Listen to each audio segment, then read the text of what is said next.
गोर लागै छी हम नूतन कर्ण सम्पूर्ण मिथिलावासी के। और मधुश्रावणी के तो बहुत विध है, तो मधुश्रावणी के विधि विधान में से अहाँ के टेमी दिन की होय छे से हम एक छोट सन के वीडियो बनबै छी। जे टेमी के ओरियान में अहाँ से पान के पत्ता 6टा रहते, 2टा आँखि झाँपला, 2टा ठेहुन पर आ 2टा पैर पर, आ आरती के पात सेहो 6टा रहते। उहो पान के पत्ता और कथी कहे छे, पान के पत्ता में एना के छेदा क देते, आरती के पत्ता में एना के छेदा क देते, आ ठेहुन पर धरते, जेना भी ठेहुन भेले एते धरते, एते दूर फाड़ल रहते, ओहिना दुनू ठेहुन पर आ ओहि पर, आ 2टा पान के पत्ता, आरती के पात आ 2टा पुआ मालपुआ जकरा हम सब कहै छी से बनै छै।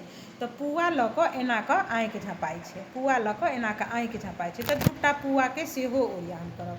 आर ललका कपड़ा के बत्ती बना क, लाल कपड़ा के बत्ती बना क धरब, जे टेमी से 4टा 2टा ठेहुन पर आ 2टा पैर पर। तो टेमी के यह ओरियान छला मधुश्रावणी के। और अहाँ सबके केहन लागल जरूर कहब, जँ नीक लागल हुए तो आशीर्वाद देब। गोर लागै छी सब गोटा के।